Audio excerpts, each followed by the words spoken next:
I might as well just introduce the last session, which is our investor and partnerships panel that would be moderated by Zak.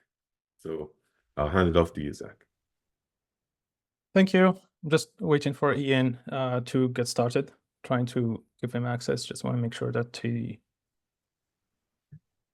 I know he's here. Here he is. I'm on now. All right, awesome. Sorry. You're good. You're on time. Thank you so much. I mentioned it during my call, half jokingly, but I'm dead serious. I want to be super respectful of everyone's time, especially the financiers, because I know like you're the stars of the show, but also like everybody wants a piece of you, and so I want to make sure that that we do that, but it's in a moderate way.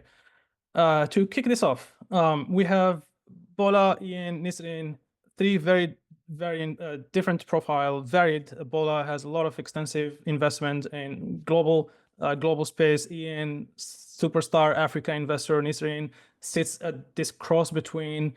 Well, I'll let her talk about that, because it's actually very interesting. It goes back to a lot of these conversations that we have today about how do deep tech companies thrive in Africa. And so initially the panel was like, okay, we want to talk money at some point during this conference, and that was the plan. And then Nisrine and I had a very quick chat, and she mentioned something partnerships. And I was like, oh, I actually no, we need to have money and partnerships, because partnerships on the one hand helps hedge the investor risk, right? And so like investors do not put money where it's risky if you have strong partners, because like you know that your money is going to go to work much safer. But at the same time, for companies that either are not at the stage of raising funding or don't want to or can't or partnerships is also a way to go to market and to attract people. And so having been in a partnerships role before in a previous life, I thought that it would be interesting actually to have like a finance, but also a finance from how can we partner better to both fund and accelerate things. So I'll kick this off with Nisrine, because you created trouble by mentioning partnerships, and I'll make sure to give you space to help us understand how you see partnerships when it comes to deep tech, and in the context of your current role today at UM6P, which is well, I'll let you.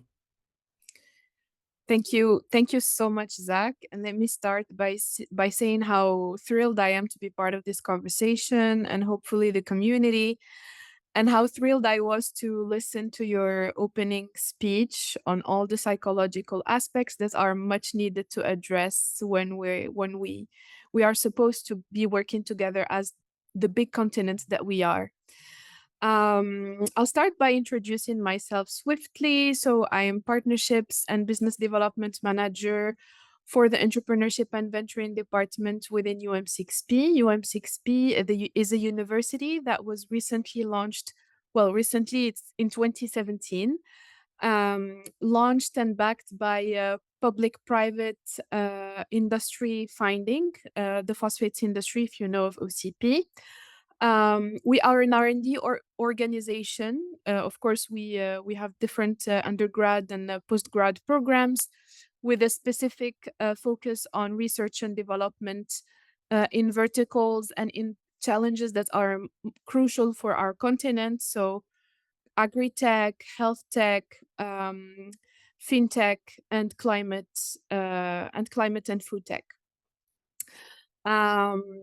Recently, so we are based in Ben Guerir. Ben Guerir is a small city 1 hour away from Marrakesh. The R&D and business part is based in Ben Guerir. We in our location are a lot of faculties. Recently, a faculty of medical science with all of the infrastructure for developing health tech. So prototyping labs, etc., where there is also Atlas Cloud Services, which is a cloud service, a cloud company, a sovereign Moroccan, that's also very engaged and very committed to partnerships and to opening to the digital infrastructure in the continent. There is a digital center for excellence. So we're researching, of course, blockchain, AI, and I'm happy to, as I was listening to other professors before, happy to please reach out to me. We're very open to partnerships within the African continent. If there is anything you would want to know from UM6P ecosystem, please do reach out to me on LinkedIn, or I'll shoot my email in the chat. We have recently started developing deep technologies from a startup perspective, not from a research perspective, because within UM6P's DNA is R&D. So we have around 1,000 researchers from all around the world. 30% of them are diaspora. These researchers within different faculties, foundations, we also have a foundation of biotech that developed COVID tests that were used in Morocco recently, monkeypox testing that are being exported. We have around 235 patents that were developed, and we're currently collectively as UM6P, as a community from program, research, and startup, trying to walk those research ideas from lab to market. So we're doing that through different processes.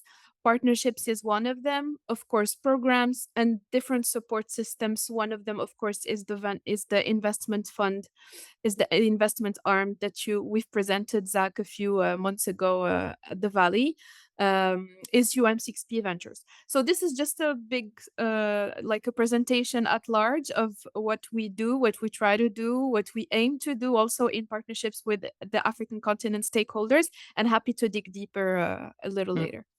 Thank you. So TLDR is you've verified that you actually sit at a very, very complex ecosystem, at the middle of a very complex ecosystem. So hopefully you'll help us untangle some of the questions that have to do with financing and partnering. Ian, I want to hear from you. Well, we have never talked or met. And so this is fresh. Actually, it's the same across everybody except Bola. We had a quick sit down couple weeks ago. But I want to hear from you. How do you see the tech landscape evolving in Africa? How does deep tech takes place, and how can we move the needle? Yeah, thank you very much. Can you hear me? Yep. Okay. So, I mean, for me, I have a somewhat more, a little bit of a very practical perspective when it comes to deep tech. Primarily, I guess because I don't generally, because I live in the country and mostly have to deal with the problems in the country. Oftentimes, the sad part of it is you don't have the benefit of dreaming. And so you tend to be very pragmatic about some of these things. But the irony of this pragmatism is that what you realize when you look at things in a very, very factual way is that you're dealing with wicked problems. So you take a problem like food, for example, right? The challenge with something like food, it's one approach, to look at it as purely, a infrastructure issue that government should sort out, or look at it as a, wastage issue, or sometimes people lean to political understandings of the issue. And none of those are not false, so to speak. But then when you think about it from a perspective of, we actually require technology to enable us to scale the processing of our foods, right? And while preserving their traditional flavor and nature, then you start to realize that deep tech is necessary, right? Why should certain food items take 5 hours to cook, right? When some bacteria can perhaps do that job in 20 minutes and still keep the food safe. These are the kind of questions you ask. Or you take something like energy, which is a perpetual problem across the continent, and you consider the reality that, no matter how you shake it, the amount of money that's required to invest in energy is just insane from the point of view of the GDPs of these countries. Yet, their GDP will not grow without that investment in energy. And then you also consider the challenges of centralized utility setups, right? The grid in Nigeria just went down again. So everybody is on generator, right? So this is the first time this year. Last year we had it happen once every month. So it seems like we're already on our way there. So when you look at these issues at scale, particularly considering the scale, size, geography, and diversity of the continent, you start to realize that so many of these issues cannot be solved without a focus on deep tech. But I guess where I differ with most of the broad wisdom is that we really can't afford the luxury of deep tech for the sake of deep tech. It really has to be deep tech focused on applying existing solutions or a mishmash of solutions to existing problems, real problems that we have, so that we can get to a solution as soon as possible.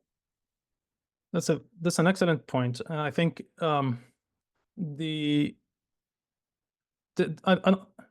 think I mentioned this to Emeka a couple weeks ago. Said that well, in the context of deep tech investors, we're talking about why not that much money goes into deep tech for Africa, because, well, so many reasons that we might talk about later. And I was like, well, actually, we have a slight different, well, to go back to the Dune metaphor, a slight different wind. AI.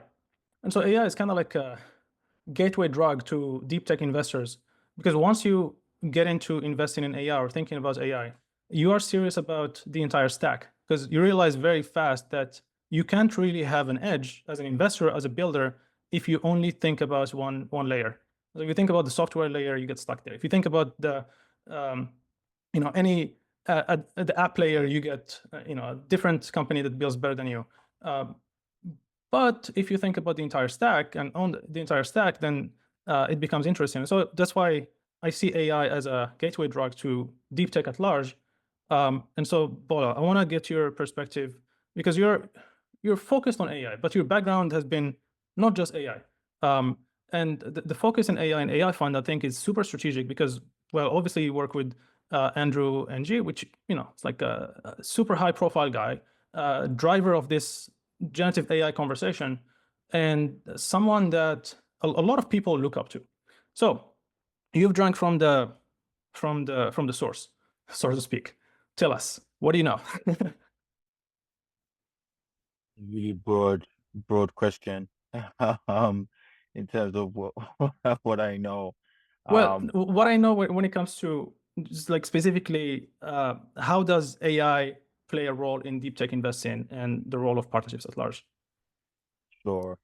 I think so. I can kind of say a little bit about how AI Fund invests and kind of the whole ecosystem and how perhaps that has shifted the thinking from an investment perspective, definitely in Silicon Valley, where I have been based for pretty much most of my time at AI Fund. So that might be different for other geos. So at AI Fund, we've been in AI for quite a long time, right? I've been in AI. I've co-founded 2 AI companies. Andrew, of course, is a luminary in AI.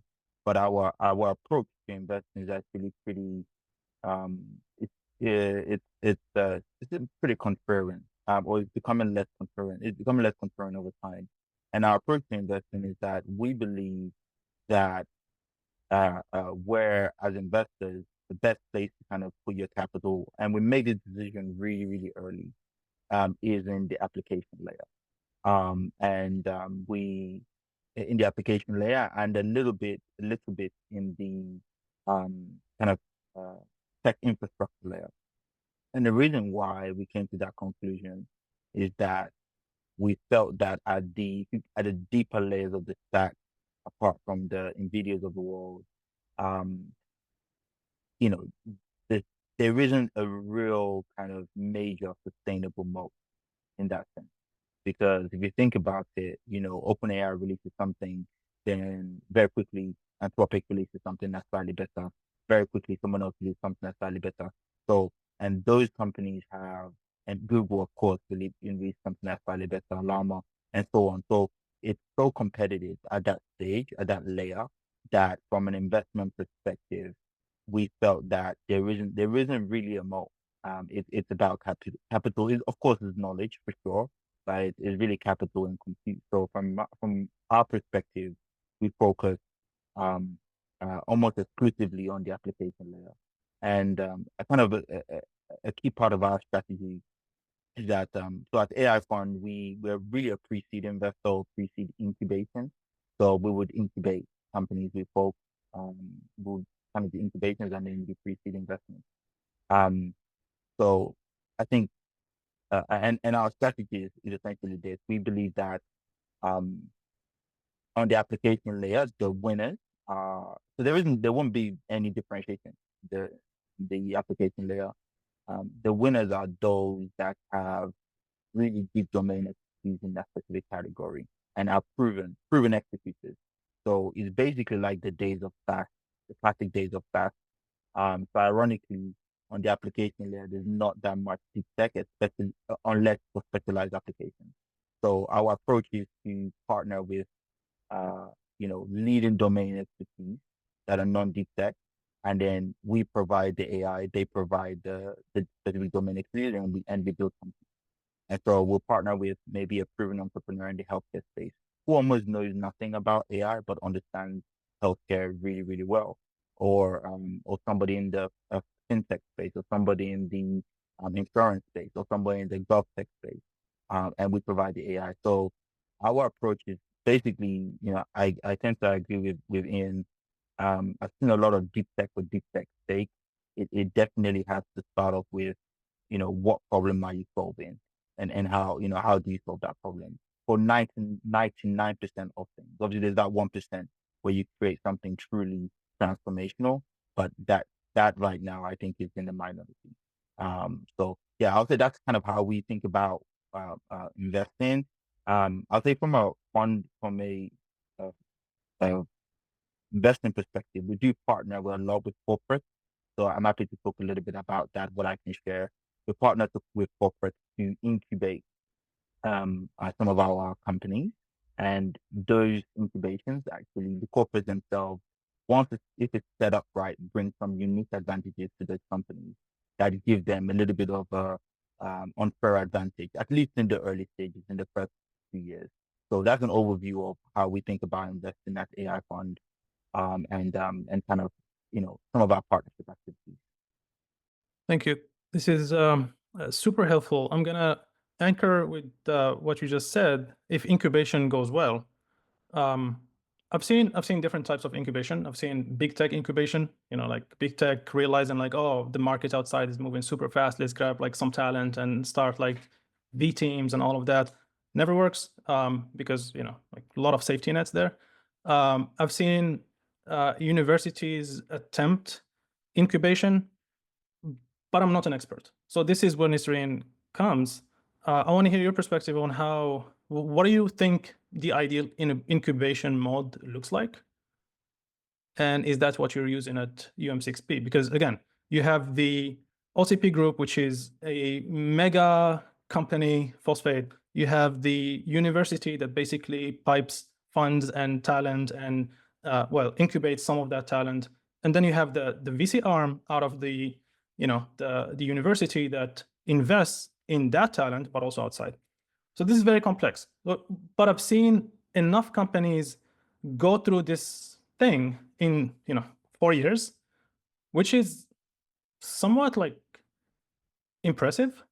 Well, very impressive actually, but I'm saying like somewhat because I think that there is way more hidden in the pipeline. So tell us about how this is going and how you're deploying funds. Sure. As you know, as you've said, the environment is very complex, especially coming from an R&D organization that's also a university. So we're very close to all the talent. We have developers, we have a coding school on site, we have data analysts, all the talent you can think of, AI experts, researchers, all the talent you can think of is in Ben Gurion right now. and is being built and taught with all the infrastructure, the programs. Please also, I'll invite you to check a program that's called The Forge. It's a end-to-end entrepreneurship program with the kind of allocation that's going to be given to entrepreneurs. We're recruiting from all across the world, from the Bay Area, from the US, from the African continent in a big percentage, and with access to funding at the end of the training. The way we incubate is through programs for now. So we have, different programs targeted and tailored at different communities. We have Explore a New Founders program that's co-designed with MIT, where we train, where we incubate ideas from researchers, students, and also professors.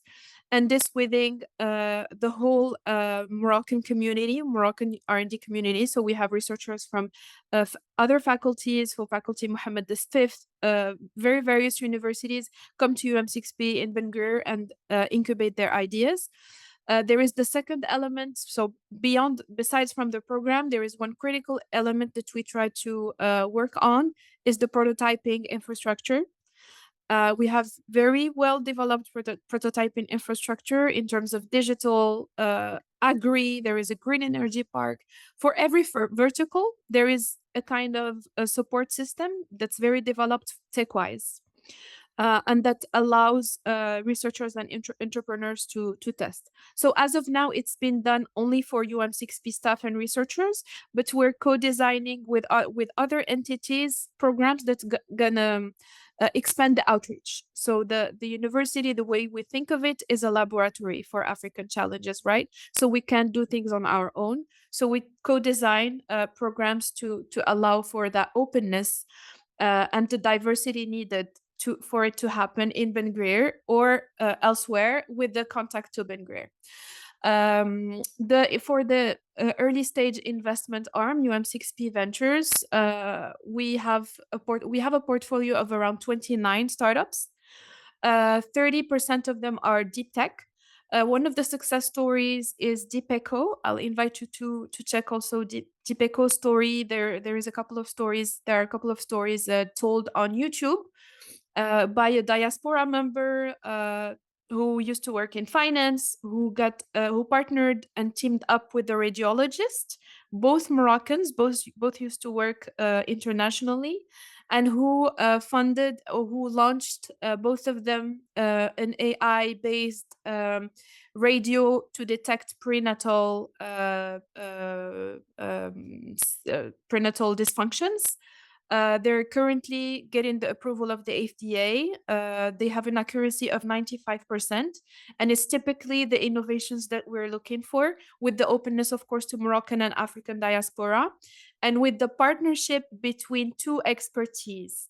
So we're actively looking for different backgrounds when I say partnership now, it's not technically assigned agreement, but we also mean what we mean by partnership is also two profiles, two expertise, two backgrounds merging together from Morocco, from the world, and testing, finding an innovation, testing it, and of course having the support system that's gonna scale it. Part of UM6B Ventures mission is to support the venture building, but also to support the partnership part by including and integrating the founders to OCP and UM6B's ecosystem in order to what you said earlier, Zak, somehow you said we need to de-risk because deep tech is a long cycle. It's a very risky one. And we need to de-risk from the perception and from the infrastructure and with the support system needed towards the market. So we try to include these deep techs within an ecosystem. For instance, this radio, Deep Echo, they have a very big anchor to the Faculty of Medical Science of UM6B. So we kind of guaranteed that the first sales are already guaranteed. That triggers the early stage funding, and that triggers partnerships that we try to scale with them after they get the investment. So it's a whole integration to the ecosystem that's very complex, that requires people to speak with each other, that requires an openness and a functioning with ecosystem, for which we're actively trying to find the DNA. So it's a work in progress. I'm not going to say it's is perfect. We do this perfectly, like the dialogue between public, private, and all the ecosystem within UM6P, within Morocco and within Africa. It's very hard, it's very complex, but we're actively trying to do it. And one of the ways we're doing it, and I'm gonna end on this note, my little speech is by opening to opening communities. So happy to be part of this one, and happy to invite you all to the Deep Tech Summit we host yearly. It's one other active way of learning and fostering this culture together. It's in May, 8 to 9. I'll be happy, Zach, through you and through the team, to extend invitations to all, and to keep this conversation going from the anti-colonial perspective that you spoke so much about, and from the tech perspective, and getting everyone to work together for a better tech integration on the continent.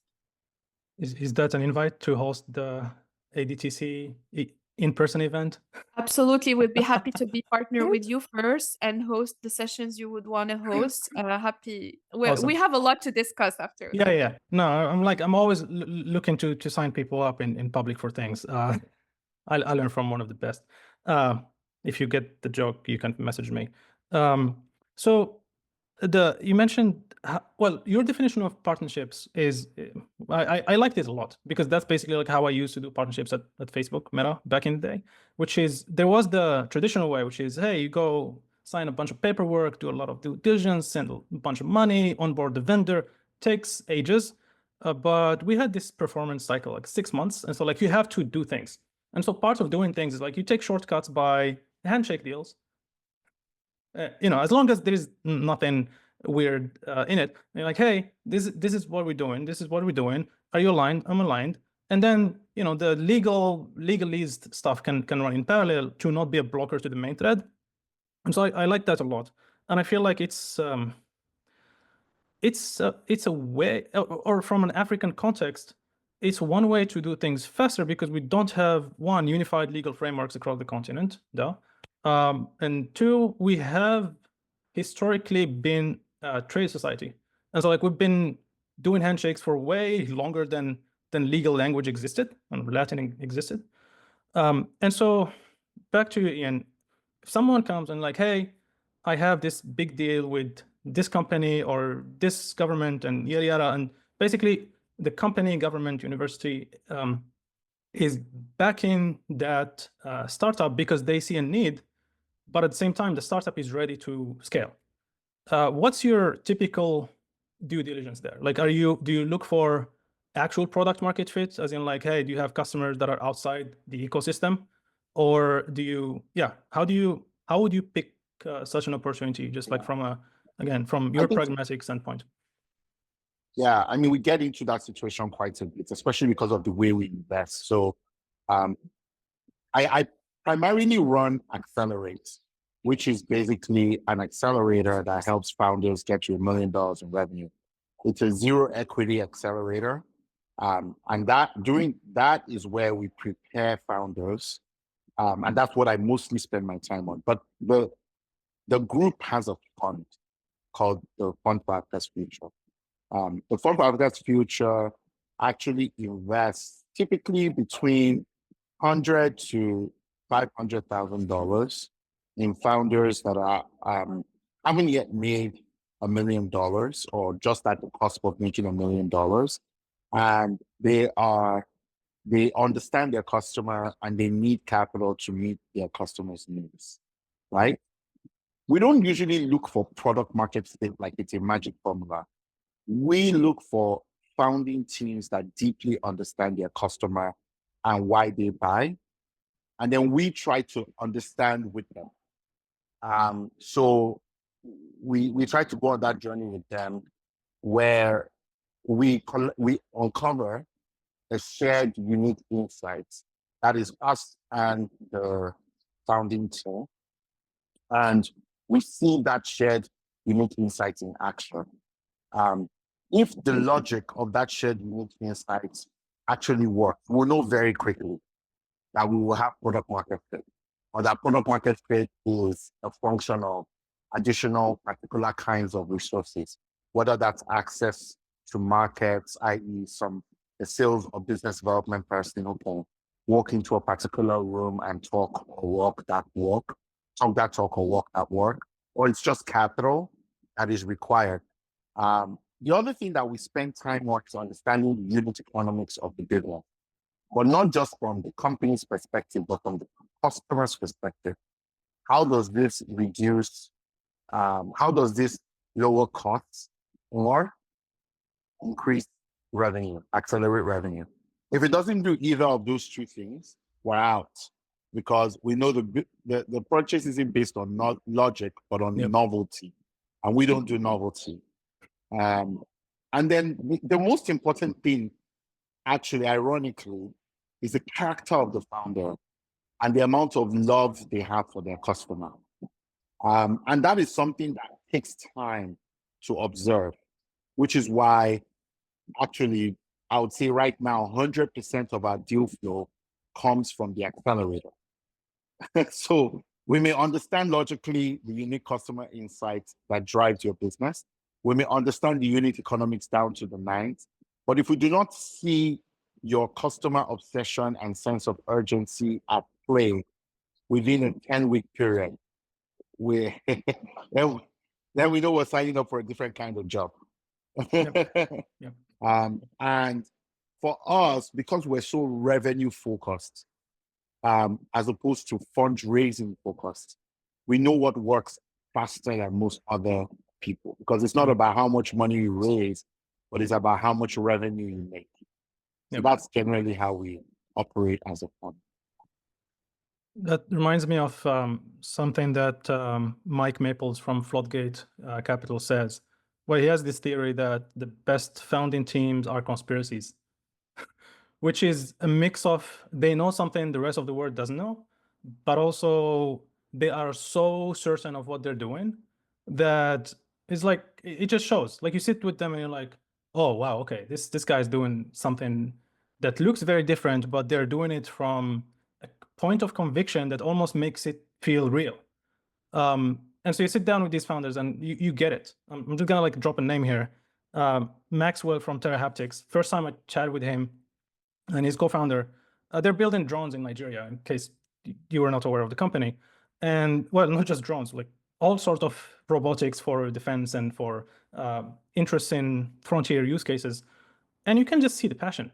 You're like, before the conversation, you're like, wait, drones in Nigeria? Like, that doesn't add up.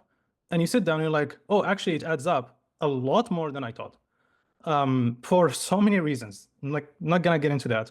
But that's an example of you know, like this idea of founding teams as a conspiracy, and that deeply understand their customers, but also always find a way to generate revenue, because part of that conviction is they know you know, how many dots they need to cross before they get to the end state they want. So that slightly different angle. I had a question actually for Bola, but one of the Q&A questions is aligned, I would say, better. I understand from Shikere Ize.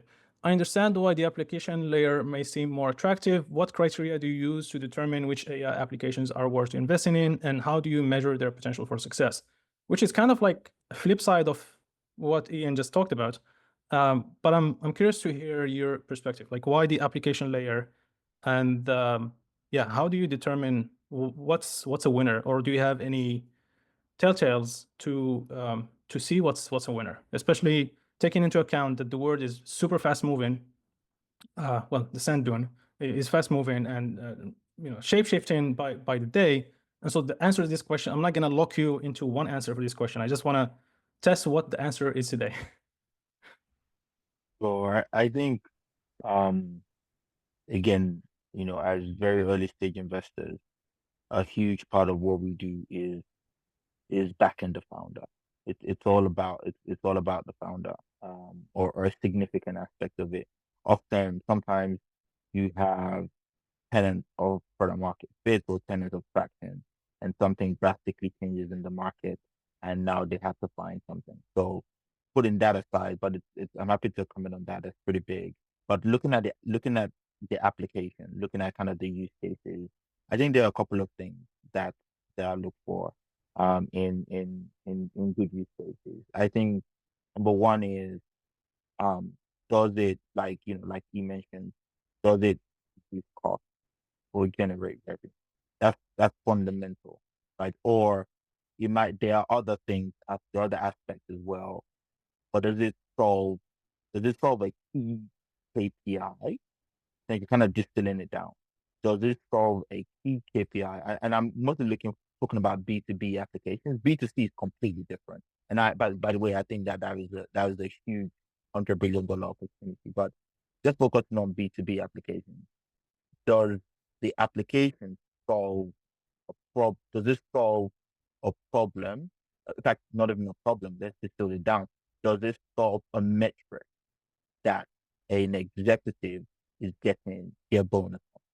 That's like a different, so down to that level of granularity. How does your tech impact help me as a VP at X company get my bonus? How does your tech, not in the innovation things, not like innovation things, but actual, CU executive leaders. So that's super important. So that's number one. The second thing is, I think that's a fundamental, right? Do you impact a metric, a business metric? And I think the best founders can get to the metric that their business impact. For example, when I was a founder in my previous company, I was using AI to predict car accidents. And when the customers would ask me, they would say, "Oh, that's cool. So, what are you selling?" And I'll say, "Hey, we have great accuracy, great precision, great recall. Look at this data. Look at this. Look at that." They weren't really interested. But what does that mean to them? But when I just distill it down to, "Hey, we can improve your loss ratio," instant. That's the best founders can get to that level of granularity, and they need to get that level of granularity quickly. But I would say that is the minimum, but it's not sufficient for the very best company. You need more than that. So the second is, how quickly can you show ROI? How quickly can you show? For example, using my previous startup example, I was in the safety space. So it's about reducing car accidents. So how do you tell when a car accident, are you reducing car accidents? Oh, you have to run it over 6 months. And then compare the metrics with the last year's metrics. That's too long. That's too long. Whereas with an insurer, hey, put this feed in and we can run the data and you can see that it improve your loss ratio instantly. So the companies that can deliver value, can show quantifiable value as fast as possible. Mhm. That's another kind of X factor aspect. The third aspect is the third aspect is, how easy is it for the customer to get started? So the magic of ChatGPT, right, which a lot of people, I don't know if a lot of people have really spoken about, is the fact that for previous AI applications, back in AI 1.0 days, in my day, before you could generate any value, before you can show customer any value, you needed them to, hey, can you give me your data? Hey, let me clean the data. Hey, let me hire a couple of PhDs. Hey, let me run, all of that. Whereas on ChatGPT, you just have a browser, have the internet, and boom, in less than 10 seconds, you have the value. So that's why it's magical. So it just democratizes access to it. So ease of the customer getting access to it. There's more stuff. And maybe the final one for specific industries is the workflow and integration into workflow, so that is as seamless as possible. I'll say this final example, and then we'll hand it back to you. One of my companies, and CEO is really amazing. Is creating this product to help technicians. If technicians have questions, help them answer the questions that they have. Essentially, instead of them calling a manager, they can just speak to as this AI system. And initially, most founders, and we included, would have said, "Oh, you just create an app. Why don't you just create an app, right? You just create an app, and that's just like ChatGPT." Turns out those folks they've never really, they don't really know how to do that. But what do they know? What they know is that they call a hotline. They call a hotline. And what did the founder do? The founder created an AI-enabled hotline. phenomenal. I mean, they call the hotline and they have the value. So things like that, I think, is what kind of separates the really great application from the not so great. There's so many good points. I think you wrapped up. You're starting to wrap us up, which is great because we have 5 minutes. So I'm going to take the 5 minutes to close this from what you just said. But I'm still struck by you listed 3 points. The one that struck me the most was the first one, which is, does it solve a metric? And as a founder, I don't know, I've been doing this for as long as I can remember. I never thought about this. It's such a trivial thing, but I just never thought about it because I did I never looked at B2B. I never cared for B2B. But I was in a business, I was one of those people, like either setting the metrics or chasing the metric. And like when you mentioned that, it just hit me and like just slap in the face. This is literally like how B2B deals are made. It's just an optimization function that the company cannot do inside, and they try to externalize it. And you can reverse engineer this whole thing by just basically build for metrics.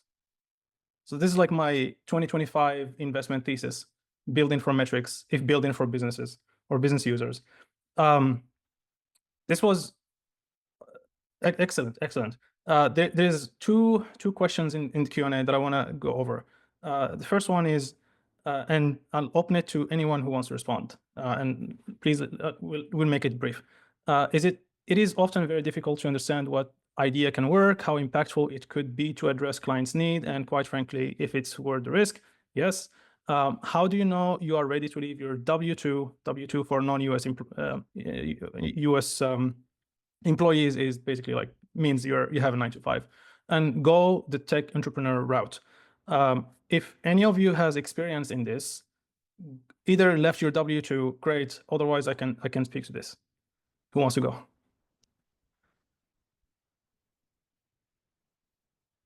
One Mississippi, 2 Mississippi, 3 Mississippi. I can try. I can try,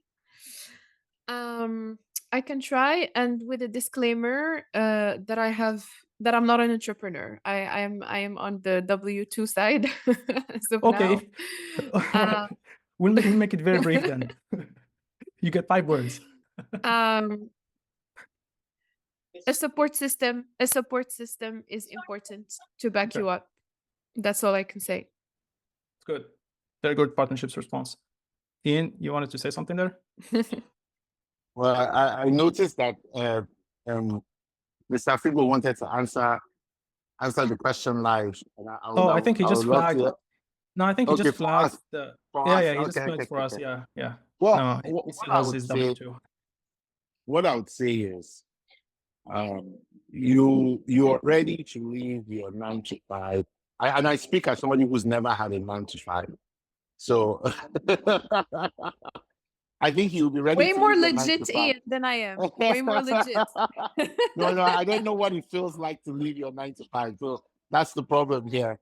So for me, I think it's really about, do you have a deep understanding of your customer, and do you have an obsession to serve them that essentially jolts you out of your current reality and make it almost impossible for you to do anything else but leave that job? If you're not seeing that customer in your feed, in your computer as you work, like, I don't know, the one thing I have experience in is falling in love. If you're not like the way you would see, you would fall in love with a beautiful woman that you want to marry. If you don't see, like, have that level of obsession with your customer, don't quit. It won't be worth it. Just don't quit. Until you get to that level of obsession with your customer, then you're not ready for commitment. The commitment that building a startup requires, because it's going to be very difficult. Now, there are many ways to build that conviction. You can start working on it on the side, or to such a time as it overwhelms your schedule. But then the reality is there's a lot of heavy lifting that is required before you even get to that point. So you have a choice to make. And that would just be my advice. Very good point. I'll be contrary here for a second because I had, well, maybe I had 2 W-2s, I think. And so the last time I left a W-2 was in 2021, June. That was Facebook. And I had a very short story. I had a somewhat, big viral app, whatever, call it whatever you want, B2C, because that's where I enjoy spending time. And I thought to myself, well, it would suck if this thing just no longer exists. One day I was like, I just thought like, oh, it would be sad if this product that I built way back no longer exists. And the only reason why it wouldn't exist is if I keep my W-2. And so it was this friction between, should I keep building value for myself or should I keep building value for the W-2? And that was kind of like somewhat an easy decision because at that time I was, flying solo, no kids, no nothing. And it was easier, but also I realized that I was at the point where it no longer becomes easy. Or at the point where it's kind of like it becomes an exponentially more difficult to make the jump. And I was like, okay, this is the way to make the jump. And I'll basically summarize the 3 years since I made the jump in one sentence, which is, and it has to do with how time flies. When you're in a W-2, you feel like time is flying according to that job's demands. And so like you get stuck in, the tools, the processes, the people, the things that shape your reality are basically that W-2's reality. And it's very hard to get a different perspective unless if you really make it your job to do so. I think AI or generative AI finally started pushing this trend of W-2s having enough, well, back then, like you would need to moonlight nights and weekends and holiday PTO and whatnot. Now you can build prototypes very, very fast. And I think it's definitely de-risking leaving W-2. And so, yes, I am contrarian, or I was, but given today's data and the tools that we have, I think that it's definitely risky to leave a W-2 because there's going to be a time very soon where W-2s would no longer be. Whole different conversation. But also the fact of leaving the W-2 means that you're kind of like have to rebuild your identity around the new thing. You're no longer the 9-to-5er at the tech company. You have to figure out what your new identity is. And it becomes much easier if you can identify this blocker before leaving W-2, work on it, and own your narrative after you leave. There are way more questions and not that much time. Okay, let's see.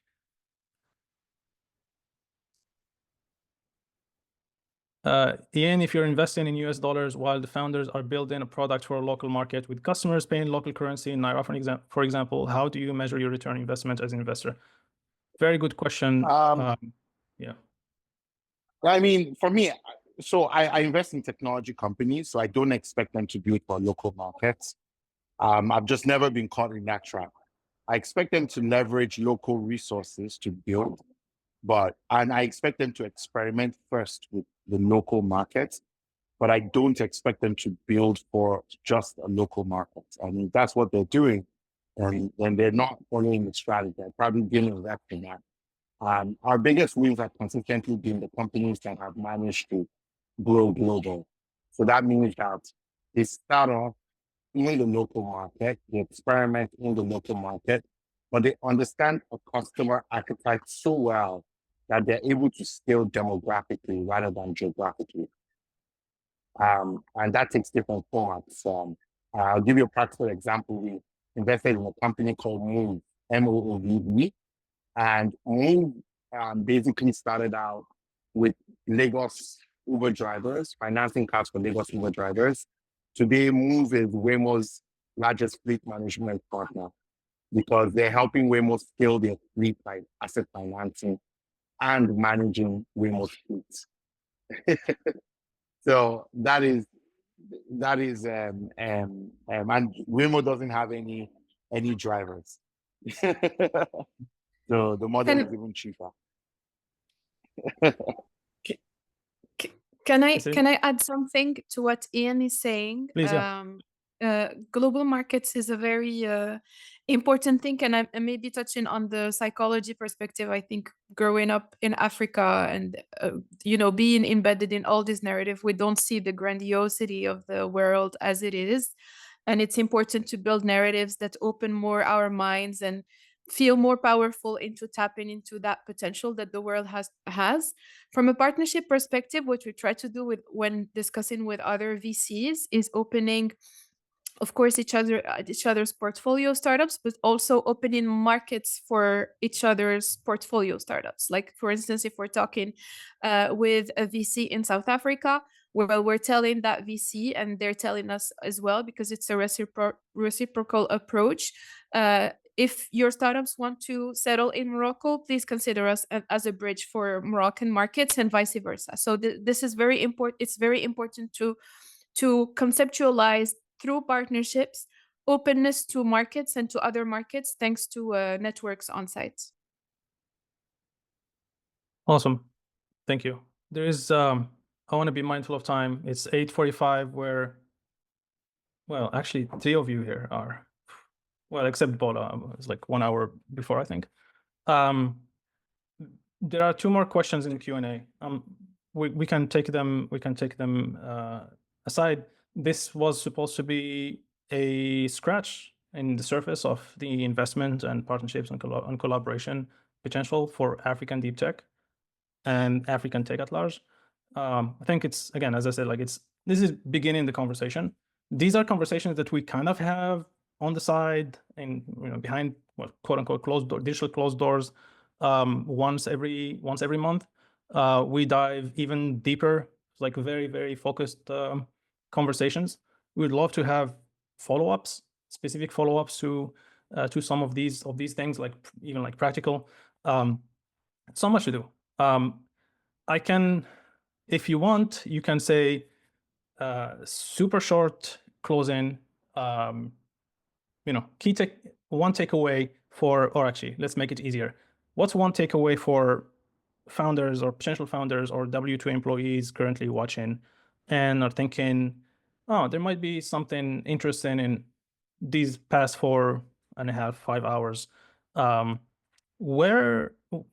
What's your one word advice or on this? Whoever wants to start, and we'll close right after. Yeah. I'll leave it. Go ahead. Please go ahead.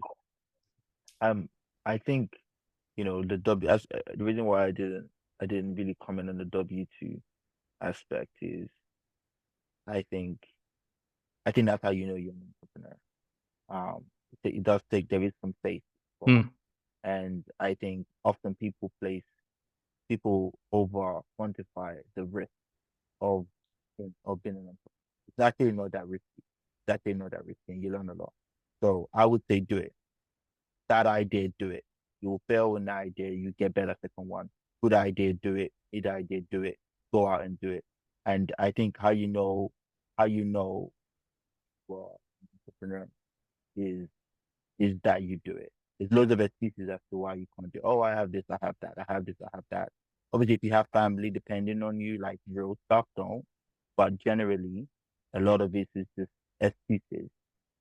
Even if you don't have a good idea, if you want to be an entrepreneur, just go out there and do it. There's enough resources out there. So that's my takeaway. Just do it, and you learn.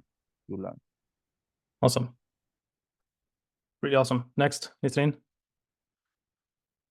I have way less legitimacy than all of you guys. Well, I have. How can companies think about partnering? It's slightly different. Yes, I can answer still. I also was part of the. I mean, I worked in social entrepreneurship before, and I've been in touch a lot with entrepreneurs in Morocco, and I've seen people taking immense risks and being successful, and the opposite. So I think one has to be comfortable with the idea of failing from a psychological perspective. On the partnership side, what I meant by being surrounded with support systems is many kind of support systems. So emotional, family, friends that will encourage you to take those risks, financial, maybe have like savings account that's going to protect you from failing for a few months. And these are things I'm actively thinking about as we all contemplate leaving the W-2 and going entrepreneur for a while. So different support systems surrounding you and being comfortable with the idea of failure and what that means. Just breaking down what's the worst case scenario and being comfortable with going for it. I think that's what I would say. Awesome. Thank you. Ian?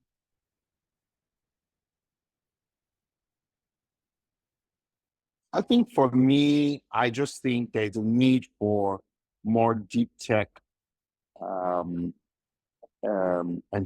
enthusiasts. Let's not even say entrepreneurs. Maybe that might be a little too far. To really try to connect their interests to challenges on the ground. One thing I realize is, you see, Africa's problems are not unsolvable or insurmountable. They just require people who have knowledge of the problems, not just and how technology can solve those problems, and folks who have a will to actually go out there and make it happen. Most times we cover for that lack of knowledge by talking about capital, as though capital can solve any problem. I always tell people money is useless if it's not solving any problem, right? So what is more important, having the money to solve a problem or actually solving the problem? So I think that for me is the most important thing. How can deep tech contribute its quota to solving the continent's problems? Because that's what we're looking for. And if there are good answers to that question, please feel free to reach out to me for how we can get those solutions in play as soon as possible. This was awesome. I'm going to quickly recap. Bola, just do it. That's the only way to know. Nisrine, surround yourself with support system. Ian, you have to have a very good knowledge of the problems as opposed to go after capital and knowing how to solve those problems and hopefully use deep tech to solve the continent's problems, which I concur. Unfortunately, I'm no longer contrary in this one. I think the future is bright. There are so many things to do. There's so much good stuff to work on. We've been incarnated in an interesting time in history where the conversation is shifting, but shifting much faster. And so for some of us that have, I'm going to quote you, knowledge of the problem of technology. How does it disrupt existing systems and how does it embed itself into the fabric of society? Then that's a good starting point to look at other deep tech problems. And also being hyper aware that in the AI age, the data or the information that AI or a large language model spits out at a potential founder or project owner might unintentionally push them to think that they know the problem. But they only know the problem through the narrative of the large language model that tells them about the problem. And so kind of back to what I said to Bola earlier about does it solve a metric? I feel like the best people to disrupt the companies they work in are those that can actually look at the company's problem, the metrics that they are solving for as W-2 employee, and asking basic questions. How can I make this is actually like the last contrarian thing that I still hold, I think, which is always try to make myself, like live as if I don't live, like deprecate myself as I go. And by doing that, you find efficiencies either in tools or systems or people. And, like you build teams that somewhat, can take over the lead quickly if you disappear. You can do things that scale by thinking of yourself as, just like a byproduct of the environment as opposed to the owner of the problem. And with that, thank you so much, everyone. I don't know if Emeka wants to say something last or just like close us, but I want to appreciate Bola, Nisrine, Ian. Thank you so much. It's late. It's almost 9 p.m. your time. So I'm gonna let you go get some food, take a nap, and until next time. Appreciate you. Thanks, everyone. This has been awesome. And yeah, we're already wrapped up. So I'll just say thank you. And yeah, please reach out. Please reach out. Want to keep the conversation going. And yeah, we'll see you all on the next one. Thank you and have a good one. Thank you all. Bye. Bye.